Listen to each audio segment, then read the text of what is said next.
Shalom. Bekerjalah, bukan untuk makanan yang akan dapat binasa, melainkan untuk makanan yang bertahan sampai kepada hidup yang kekal.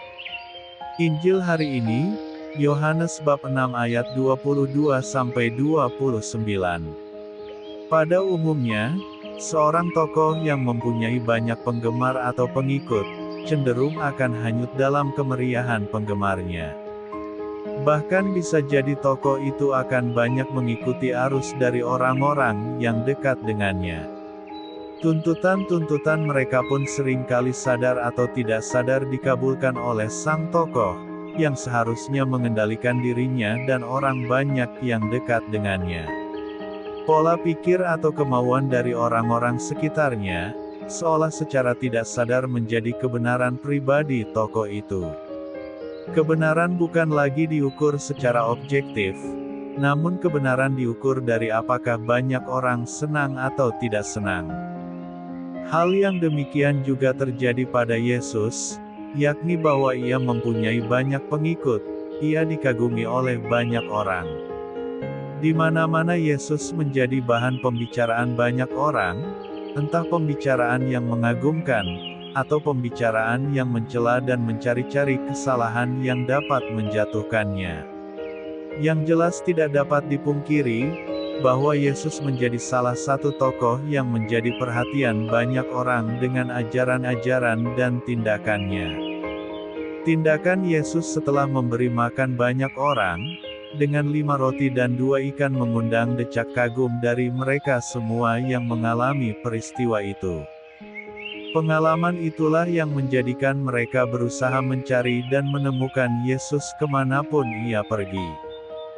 Bisa dibayangkan bagaimana riuhnya orang-orang yang mencari Yesus setelah mukjizat itu. Mungkin saja mereka mengharapkan sesuatu yang hebat lagi yang lain dari Yesus. Bisa jadi mereka baru bisa diyakinkan setelah menyaksikan mukjizat berulang-ulang dari Yesus yang tidak dapat dilakukan orang lain. Dalam perikopa ini sedikit tersirat bahwa, memang orang banyak mencari Yesus karena hendak melihat hal-hal yang luar biasa itu. Mereka lapar dan haus, namun hanya pada sesuatu yang sementara. Yesus peka akan situasi yang demikian. Ia sadar bahwa orang banyak yang mencarinya belum mengerti sungguh tentang siapa dirinya dan misi apa yang hendak disampaikan Yesus. Yesus tahu persis apa yang menjadi pergulatan dan pemikiran orang banyak. Mereka kagum akan perbuatan-perbuatan Yesus. Namun Yesus tidak mau hanyut dalam pola pikir mereka. Ia tidak dikendalikan oleh orang banyak. Yesuslah yang mengendalikan orang banyak, bukan sebaliknya. Ketika orang banyak menghendaki Yesus membuat sesuatu keajaiban yang lain, Yesus justru mengarahkan mereka pada pemikiran yang berbeda. Yesus mengajak orang banyak untuk mampu mengerti secara lebih benar. Makanan jasmani memang penting, namun yang jauh lebih penting dari itu adalah makanan rohani yang tidak habis dimakan perut. Yesus meluruskan mereka supaya tidak mencarinya karena persoalan fisik belaka, karena kenyang oleh roti. Nampaknya orang banyak yang mengikuti Yesus adalah orang-orang yang mau terbuka hatinya, mereka mendengar masukan dari orang lain. Menanggapi masukan itu mereka bertanya, "Jika demikian, apa yang harus kami lakukan?" Pertanyaan itu menjadi tanda yang jelas bahwa seseorang mau berkembang dan memperbaiki diri. Mereka tahu ada kebenaran yang lebih tinggi di luar pemikiran mereka dan mereka senantiasa mencarinya.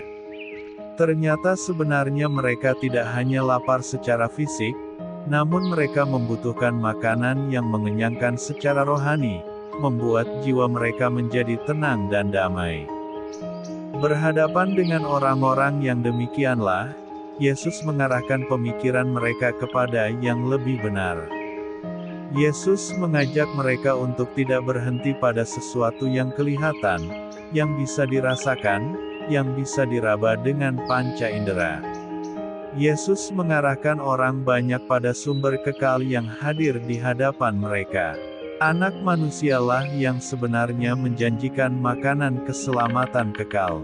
Dialah jaminan makanan itu, dan dialah yang menjadi makanan itu sendiri.